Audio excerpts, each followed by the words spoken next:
လာပါကျွန်မနှင်းသက်စင်ပါဒီနေ့ပြောပြမယ့်အကြောင်းအရာကကြတော့ breastfeeding ပေါ့နော်မိခင်တို့တိုက်ကျွေးတဲ့ကိစ္စနဲ့ပတ်သက်ပြီးတော့ကျွန်မသိသလောက် sharing လုပ်ပေးသွားချင်တာပါဒီအကြောင်းအရာကကြတော့ word of ပညာရေးနဲ့တော့မသက်ဆိုင်ဘူးပေါ့နော်ဒါပေမဲ့word of မှာလည်းသူကဆရာကြီးစတိုင်နာပြောခဲ့တဲ့အထဲမှာ word of education အပြင်anthroposophic medicine ဆိုတဲ့ဒီ anthroposophy ကနေဆင်းသက်လာတဲ့ပညာရေးကျန်းမာရေးတနည်းအားဖြင့်ဆေးပညာပေါ့နော်ဆေးပညာဆိုတာလည်းရှိတယ်ကျွန်မအဲ့ training လည်းပြီးထားရပေါ့နော်ကျွန်မအဲ့ဟာနဲ့လည်းသွားပြီးတော့ထိတ်ဆက်ပြီးတော့စဉ်းစားရတဲ့အချက်အချို့ကျွန်မပြပြမှာပေါ့နော်အဲ့တော့ကြတော့မနေ့က post လေးမှာကျမကိုမေးတယ်ပေါ့နော်ဒီပထမကလေးတုန်းက mix feeding ဖြစ်သွားတယ်ဒုတိယကလေးကျတော့သူက exclusive breastfeeding လုပ်ချင်တာပေါ့နော်သူ try ချင်တယ်သူဘာတွေပြင်ဆင်ထားရမလဲဆိုတော့မိကုံးလေးတစ်ခုတက်လာတယ်ပေါ့နော်အဲ့ဒါနဲ့ပတ်သက်ပြီးကျမပြောပြချင်တာကကျတော့ breastfeeding မှာအရေးကြီးတာကျမအနေနဲ့ခံယူထားတာပေါ့နော်အရေးကြီးတာနှစ်ချက်ပဲအဲ့ဒါဘာလဲဆိုတော့breastfeeding မှာ mix supply ကလေးဆိုတော့ mix supply ရဖို့ပေါ့နော်အဲ့ mix supply ရလေတကယ်တော့ကျမတို့ခန္ဓာကိုယ်ကအရင်ထူးဆန်းတယ်ကျမတို့ထင်ထားတဲ့လောက်ရိုးရှင်းမနေဘူးပေါ့နော်အရင်ထူးဆန်းတယ်ဆိုတာဘယ်လိုလဲဆိုတော့ကလေးဆိုလေနို့ကထွက်လေပဲအဲ့တော့အကောင်းဆုံးကကလေးကိုပုံမှန်စို့ခိုင်းတာကနို့ထွက်အားပို့ပြီးတော့ကောင်းစေတာဒါဒီအဓိကအချက်ပဲအဲ့တော့နောက်တစ်ခါကလေးကတော့ဆိုပါရဲ့နို့ထွက်အားကောင်းဖို့အတွက်ဆိုလို့ရှိရင်နို့ကကျမတို့ရဲ့သွေးကနေလောက်တာဟုတ်အဲ့တော့ကျမတို့ခန္ဓာကိုယ်မှာ fluid တွေရှိနေရမယ်အရည်ပေါ့နော်အရည်တက်များများရှိနေမှလည်းကျမတို့ကနို့ထွက်အားကောင်းမှာအဲ့ဆိုတဲ့အခါကျတော့ကျမတို့အရည်များများတောက်ဖို့လိုအပ်တယ်အဲ့မှာဟိုးရင်တော့အမေတွေဆိုလို့ရှိရင်ဟင်းကားတောက်တာတို့နောက်တစ်ခါဟိုးရင်တော့မင်းသွင်းမှာဆိုလို့ရှိရင်ဒီငပိကောင်ကြော်လားမသိဘူးလေအဲ့လိုငပိပေါင်းစားတာတော့ငပိကောင်ကြော်နဲ့ထမင်းနဲ့ကျွေးတာဟင်းကကျွေးတာတို့ဆိုတာတကယ်တော့လေပြန်တွေးကြည့်လို့ရှိရင်ငပိဆိုတာကကြတော့အငံတက်ပေါ့နော်အငံတက်ဝင်သွားလို့ရှိရင်လူတွေကလေဘာဖြစ်လဲဆိုတော့ရေစားတယ်လေရေစားတော့ရေတောက်ဖြစ်တယ်ရေတောက်ဖြစ်တော့အမေကနို့ထွက်တယ်ပေါ့နော်ဒါကတော့အချက်ထဲကလုံးလေးလုံးထားရှိတဲ့အလေးထားတစ်ခုကိုကျွန်မပြန်ပြီးတော့သုံးသက်ကြည့်တာပေါ့နော်အဲ့တော့ကြတော့အဓိကအရေးပဲအဲ့တော့အရေးတောက်မယ်ရေတက်ကိုအပြည့်အောင်နေမယ်ဆိုလို့ရှိရင်အဲ့နို့ကထွက်တယ်အဲ့တော့ကျမနည်းနည်းလေးအဲ့လိုစမ်းသက်ရတာကြိုက်တယ်ကျမတခုခုဆိုလို့ရှိရင်ချက်ချင်းတန်းမယုံမယ်နဲ့ကျမစမ်းသက်ကြည့်တယ်စမ်းသက်ကြည့်ပြီးလို့ရှိရင်ကျမ observation လုပ်တယ်ပြီးတော့မှနောက်ဆုံးမှာ conclusion ချပြီးတော့ကျမဒါတခုကိုဆက်လုပ်မလားဒါမှမဟုတ်လဲdaily လုပ်လို့မသိဘူးဆိုတော့ကျမနောက်တစ်ခေါက်တွေ့လာတဲ့အခါမှာကျမသူများကိုကြံပေးလို့ရမလားတင်ထားလေးရှိရပေါ့နော်ဒါကျမရဲ့အကျင့်ပေါ့နော်အဲ့တော့ကြတော့အခုဒီ note ထွက်တဲ့ဟာမှာလဲကျမစမ်းကြည့်တာအခုဒီဘက်ခေတ်မေမေတွေကကြတော့ဘာလုပ်လာကြလဲဆိုတော့မီးတွင်းမှာနို့ထွက်အောင်လို့ဆိုပြီးတော့ Ovaltine တွေတောက်ကြတယ်အဲ့ Ovaltine တောက်တော့ဘာဖြစ်လဲဆိုတော့အမေတွေချွဲချက်တယ်တို့ရင်ကျက်တယ်တို့ချောင်းဆိုးတယ်တို့ဆိုတဲ့ဟာတွေဖြစ်လာတယ်တကယ်တော့ Ovaltine မှာအချိုဓာတ်ကအရမ်းများတာဟုတ်အဲ့တော့ကြတော့ကျမတောက်ကြည့်တယ်နို့ကဒီတိုင်းမှာပဲသူအရေးတောက်တော့ကြတော့ထွက်တာပေါ့နော်ဒါပေမဲ့ကျမတို့ကကျမအဲ့လောက်ချိုအဆင်မပြေဘူးကျမအချိုမစားအချိုမကြိုက်တဲ့လူကိုအဲ့တော့ကျမ Ovaltine မတောက်ကျမဘာနဲ့အဆင်ပြေသွားလဲဆိုတော့လေနွားနို့ဘူးလေးကလေးလေးတွေတောက်တဲ့နွားနို့ဘူးကိုမှ तू ကand sweeten အချိုမပါတဲ့ဟာရှိတယ်ဒါတော့နောက် तू ကအဲ့လို sweeten ဆိုလဲတိတ်ပြီးတော့အရင်မချို့ဘူးကလေးတွေထုတ်ထားတာဆိုတော့လေအဲ့တော့အချိုကိုရှောင်နေရတဲ့အမေတွေဥမာအားဖြင့်ဒီကိုဝင်ဆောင်မှာသွေးတိုးသွေးကြိုစီးကြိုဖြစ်သွားတဲ့အမေတွေဆိုရင် and sweeten ဒီကောင်း mix လေးတွေတောက်လို့ရမယ်စီချိုသွေးချိုမရှိဘူး healthy ပဲဆိုလို့ရှိရင်ဒီမီးတွင်းမှာ sweeten cow milk ပေါ့နော်နည်းနည်းလေးအဲ့လိုချိုတတ်ပါတဲ့နွားနို့ဘူးလေးတွေစောင့်ထားဒါဘာလဲဆိုတော့ easy to drink အရင်တောက်ရတာလွယ်တယ်အခုတော့မြန်မာပြည်မှာ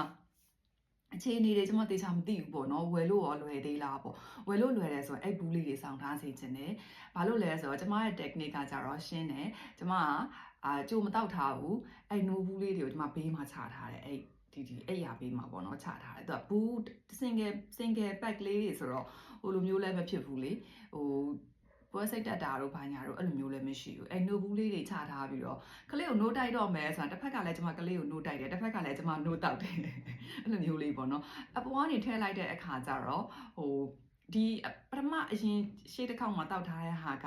ကလေးကို no ဖြစ်နေတိုက်နေတယ်ကျွန်မအပေါ်ကနေလဲကျွန်မအရေးတစ်ခုထပ်ဖြည့်နေတယ်ကျွန်မခန္ဓာကိုယ်မှာဟို no ထွက်ဖို့ရာကအဆင်ပြေနေတာပေါ့နော်အဲ့ဒါတစ်ခုပေါ့နောက်တစ်ခုကကြတော့ခုနပြောခဲ့တဲ့ကလေးစိုးလေး no ကထွက်လ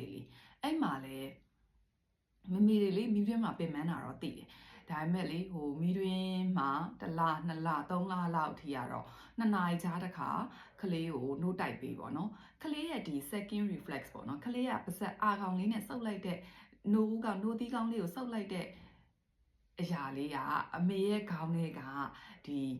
gland ပေါ့နော်အမေရဲ့ခေါင်းထဲကဟော်မုန်းထွက်စေတဲ့ gland လေးကိုသွားပြီးတော့လှုံ့ဆော်တယ်ဟဲ့ကလေးကစုပ်နေပြီနှုတ်ကတော့ထွက်ဖို့လိုအပ်တယ်ဆိုပြီးတော့သွားပြီးတော့လှုံ့ဆော်တယ်အဲ့ဒါကလေးနဲ့အမေကြားဘုံတင်းုံလည်းကောင်းစေတယ်အမေရဲ့နှုတ်ထွက်နှုံလည်းကောင်းစေတယ်နောက်တစ်ခုကကြတော့လေကျမတို့ဆေးကျောင်းမှာလည်းတင်ရတယ်ဒီကလေးမွေးပြီးပြီဆိုလို့ရှိရင်နာရီဝက်အတွင်းပေါ့နော်ခွဲမွေးတဲ့ကလေးဖြစ်ဖြစ်ဒီရိုးရိုးမွေးတဲ့ကလေးဖြစ်ဖြစ်နာရီဝက်အတွင်းအမေတို့ကိုစို့ခိုင်းတာကကလေးအတွက်လည်းအရန်ကောင်းတယ်အမေအတွက်လည်းအရန်ကောင်းတယ်ပေါ့နော်ကလေးအတွက်ကတော့ colostrum လို့ခေါ်တဲ့နှုတ်ဦးကြီးကိုရ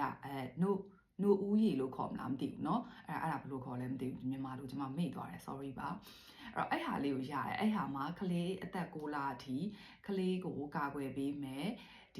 ီကာကွယ်တဲ့ပစ္စည်းလေးတွေ chemicals လေးတွေအဲ့အမေနိုဦးရည်မှာပါတဲ့အတွက်ကြောင့်မို့လို့အဲ့ဒါအရင်ကောင်းတယ်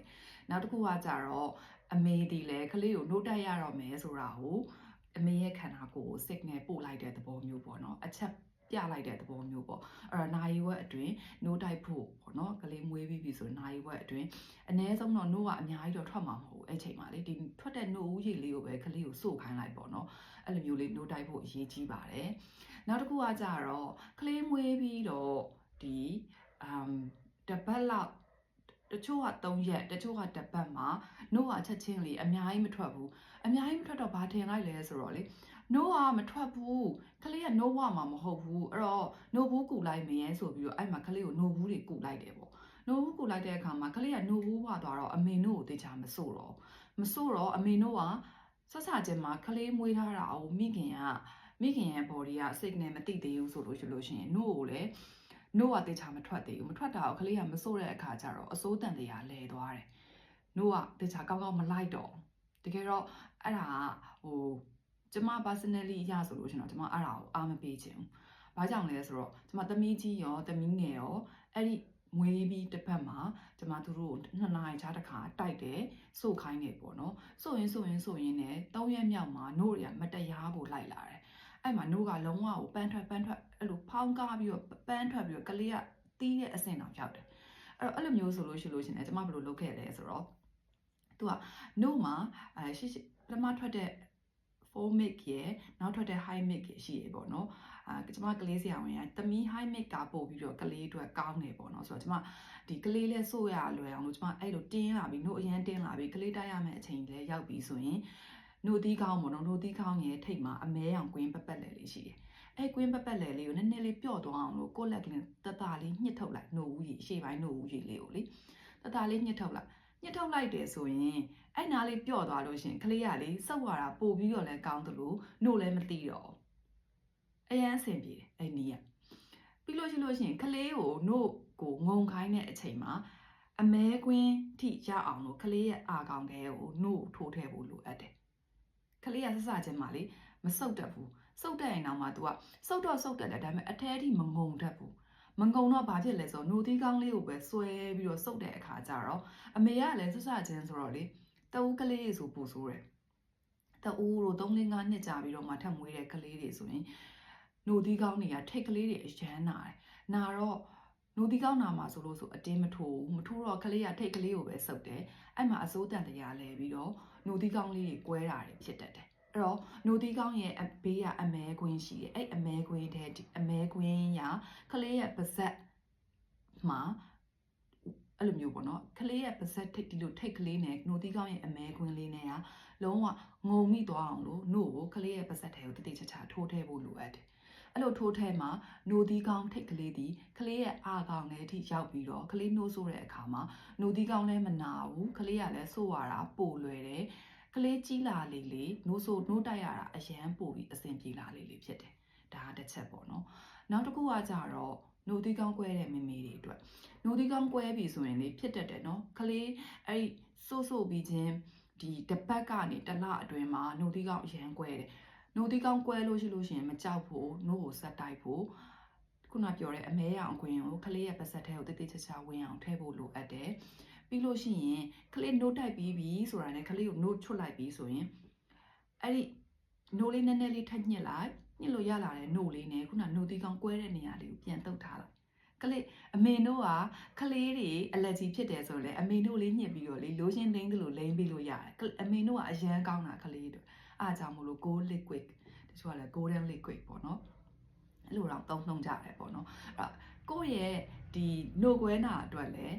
နှုတ်ရည်ကအကောင်းဆုံးပဲနှုတ်ရည်လေးပြန်တုပ်ပြီးတော့မှဘော်လီလေးဝတ်ချင်လဲဝယ်မဝတ်ချင်လဲပေါ့နော်ကိုကအဲ့ချိန်မှာတော့တချို့ကလည်းဘော်လီမဝတ်နိုင်ဘူးအိမ်လေးပြန်ဆွတ်ထားပေါ့နော်အဲ့လိုမျိုးတိုက်ပြီးတိုင်းနှုတ်ရည်လေးပြန်တုပ်ပြီးဂျားထဲမှာမတိုက်သေးဘူးခြောက်သွားရဲဆိုလဲနှုတ်ရည်လေးနည်းနည်းလေးညှစ်ထုတ်မဲ့အဲ့ကွဲလေးကိုပြန်ပြီးတော့တုပ်ပြီးအဲ့ဒါတစ်ရက်နှစ်ရက်အတွင်းနှုတ်ကွဲတာတက်တာပြီးတော့အရန်ဆင်ပြေတဲ့နီးလဲအဲဥစားကကြတော့နောက်ဆုံးတစ်ခုကကြတော့ဘာလဲဆိုတော့တချို့နှုတ်ပေါ်တဲ့အမေတွေမှာကလေးကိုနှုတ်တိုက်ပြီးလို့ကြံသွားတဲ့အချိန်မှာနှုတ်ကိုမညှစ်ထားမိဘူးမညှစ်ထားလိုက်တဲ့အခါမှာဘာဖြစ်သွားလဲဆိုတော့နှုတ်ပိုတဲ့ဟာတွေကလေခဲသွားတယ်ခဲပြီးတော့အဲ့လိုကင်ကြည့်လို့ရှိရင်ဒီလိုနေရာတွေမှာလေအချောင်းနေတောင်စမ်းမိတဲ့လူတွေရှိတယ်အခဲလိုက်စမ်းမိတဲ့လူတွေရှိတယ်အဲ့နှုတ်ခဲတာအရန်နာတယ်ဖြစ်ဖူးတဲ့အမေတွေဆိုလို့ရှိရင်ဒီနှုတ်ခဲတာနာတာကြံတဲ့နာကျင်မှုတွေအားလုံးထက်ကိုနာတယ်လို့ကိုပြောတဲ့အထိကိုနာတယ်ပေါ့နော်အဲ့တော့နှုတ်ခဲတာလည်းနာတယ်လို့တချို့ကလည်းဆေးရုံမှာဆရာမတွေကရင်နွေးဝတ်တင်နဲ့တင်ပြီးတော့ခြေကြတယ်အဲ့ဒါလည်းအရန်ကိုနာတယ်ကျမနီလန်ကောင်းတစ်ခုပေးမယ်အဲ့နီလန်ကကျမသမီးကြီးမှာသမီးငယ်မှာအရင်အသုံးတည့်ခဲ့တယ်ကျမခုနပြောတဲ့ရင်နွေးအိတ်တွေရင်နွေးပလင်းတွေအကုန်လုပ်ခဲ့တယ်ဒါပေမဲ့မသက်တာဘူးပို့ဆိုးတယ်ပေါ့နော်ဆိုတော့ရေခဲတို့ကျမကျွတ်ကလေးယူထားဖို့မေ့သွားတယ်အဲ့လိုပေါ့နော်ကျမတို့ဒီအိတ်ကလေးပေါ့ဒီအိတ်မဟုတ်ဒီအိတ်ထက်ကြီးရမှာတကယ်တော့ဒီလိုမျိုးအိတ်ကလေးပေါ့အဲ့လိုမျိုးနည်းနည်းလေးကြီးလဲရတယ်ကိုယ့်အိမ်မှာရှိတဲ့ဟာလဲရတယ်အဲ့လိုမျိုးကိုနောက်ဆုံးဘာမှမရှိလဲကိစ္စမရှိဘူးအိမ်မှာရေခဲတစ်တာရှိရဟုတ်အဲ့ရေခဲတစ်တာထဲမှာအပေါ်ကနေရေခဲလေးတွေခဲထားပြီးတော့ကိုနှုတ်ခဲလာပြီဆိုရင်အဲ့ရေခဲလေးတွေကိုထုတ်ချပြီးတော့ကျွတ်တစ်ခုတည်းကိုထည့်ပြီးလို့ရှိရင်ကျွတ်ကိုဘာလို့ထည့်ခိုင်းလဲဆိုတော့ရေတွေကတောက်ကြမှာ哦ရေခဲတွေပျော်သွားလို့ရှိရင်ကျွတ်ထဲကိုထည့်ချီပြီးတော့ကျွတ်လိုက်တင်နိုင်နေဆိုရင်ခုနပြောတဲ့ခဲနေတဲ့နေရာမှာအဲ့ကျွတ်ကိုနိုင်တလောက်ကိုက9မိနစ်နိုင်9မိနစ်10မိနစ်နိုင်10မိနစ်ဒါပေမဲ့ကြာတင်နိုင်လေကောင်းနေလေပဲလုံးဝမနိုင်တော့ဘူးရမ်းအေးလို့ကမနိုင်တော့ဆိုရင်ခဏလေးခွာပြီးရင်ပြန်တင်ဘာမှလုံးဆရာမလို့တော့အဲ့ရေခဲတုပ်ကလေးကိုပဲအဲ့ခဲနေတဲ့နေရာလေးပေါ်မှာအသာလေးတင်ပြီး3မိနစ်5မိနစ်9မိနစ်7မိနစ်ဆိုအဲ့နှုတ်အခဲလိုက်ကြီးကိုပျော်ကြတာအဲ့နှုတ်အခဲအကုန်ပျော်ကြတာနာကျင်မှုမရှိဘဲနဲ့လေနှုတ်ခဲနေရတဲ့တက်တာပြီးတော့လေအမေကလေဘိုက်တွေထားစားနှုတ်ခဲနေအမေထမင်းစားတော့ဘူးနော်ဘိုက်တွေထားစားတချို့ဆိုနှုတ်ခဲလို့ဖျားတက်နေတဲ့အမေတွေဆိုအဖျားတွေကျသွားတယ်ရေခဲတုံးပဲဆောင်ထားပါရေခဲအိပ်ပဲကပ်ပါအဲ့ဒါဒီအကောင်ဆုံးနှုတ်ခဲခြင်းအတွက်အကောင်ဆုံးဟာပေါ့နော်အဲ့တော့ဒီဗီဒီယိုကနည်းနည်းရှိတယ်ဒါတော့မှကျွန်မ preparation ထည့်မပြောထားဘူးကလေးမွေးကန်နီကိုဝင်ဆောင်နေဆိုလို့ရှိရင်ပထမ3လကိုဝင်3လမှာနှုတ်လေးတွေကစပြီးတော့ကလေးမွေးရတဲ့အတွက်ကြောင့်မလို့နှုတ်ကျင်သားတွေကပြောင်းလဲမှုဖြစ်တဲ့အခါမှာနှုတ်သီးကောင်းလေးတွေကအထိအကင်မခံနိုင်ဘူးအရန်နာတယ်အဲ့ဒါပုံမှန်ပဲကိစ္စမရှိဘူးဒုတိယ3လစပြီးတော့သူကအနာရာလေးတက်တာလာတယ်အဲ့ချိန်မှာဘာလုပ်ရမလဲဆိုတော့နှုတ်သီးကောင်းလေးတွေကိုရေချိုးတိုင်းနှုတ်သီးကောင်းကိုကြီးတွန်းပေးမယ်ဆွဲထုတ်ပေးမယ်ဘာလို့ဆွဲထုတ်ရလဲဆိုရင်တချို့တွေကကြတော့နှုတ်သီးကောင်းကထွက်ပြီးသားပေါ့နော်တချို့အမေတွေကကြတော့မေလောင်းလေးတွေကကြတော့နှုတ်သီးကောင်းကမထွက်သေးဘူးဆိုလို့ရှိရင်ဆွဲထုတ်ပေးထားခြင်းအားဖြင့်ကလေးမွေးလာလို့နှုတ်တိုက်တဲ့အခါမှာနှုတ်သီးကောင်းလေးကအပြင်ထွက်ပြီးတော့အရန်အဆင်ပြေလွယ်ကူစေတယ်ကဲဒီနေ့လောက်ပါပဲရှင်သိချင်တာလေးရှင်ထပ်မေးခဲ့ပါအားလုံးကျေးဇူးတင်ပါတယ်